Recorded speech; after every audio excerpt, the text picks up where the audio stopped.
लोकसभा नेता प्रतिपक्ष राहुल गांधी द्वारा अमेरिका में चुनाव आयोगों को लेकर दिए गए बयान को लेकर अब भाजपा ने घेरना शुरू कर दिया।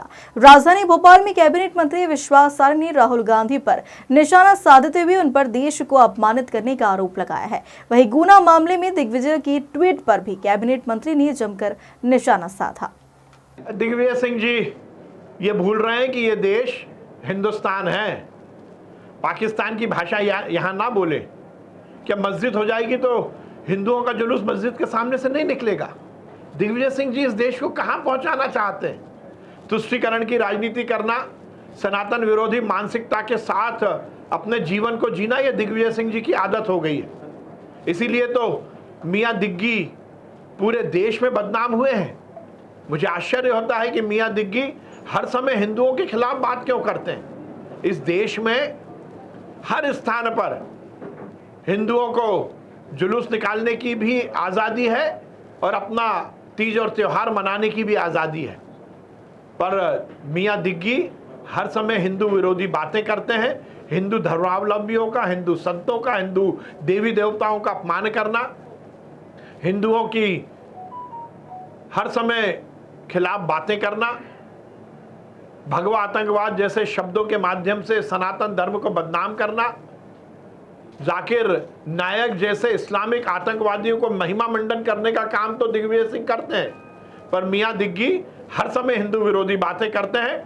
इस देश में हर स्थान पर, हर जगह, हर एक चौराहे पर, हर एक शहर में हिंदुओं को जुलूस निकालने की आज़ादी है और इसको कोई नहीं रोक सकता। गांधी का बचपना एक बार पुनः देखने को मिला है। राहुल गांधी हर समय अंतर्राष्ट्रीय मंच पर भारत का अपमान करते हैं। वो ये भूल जाते हैं कि अंतर्राष्ट्रीय मंच पर यदि वो रिप्रेजेंट कर रहे हैं, यदि उपस्थित हो रहे हैं, उन्हें बोलने का मौका मिल रहा है तो वो इसलिए मिल रहा है कि वो इस देश के सबसे बड़े संसद के सदस्य हैं। आपकी खुद की आइडेंटिटी नहीं है। आप हिंदुस्तान में विपक्ष के नेता के रूप में दूसरे देशों में जा रहे हैं और वहाँ जाकर भी आप राजनीतिक बातें कर रहे हैं। शर्म आनी चाहिए। इस देश की परंपरा बहुत गौरवशाली रही है।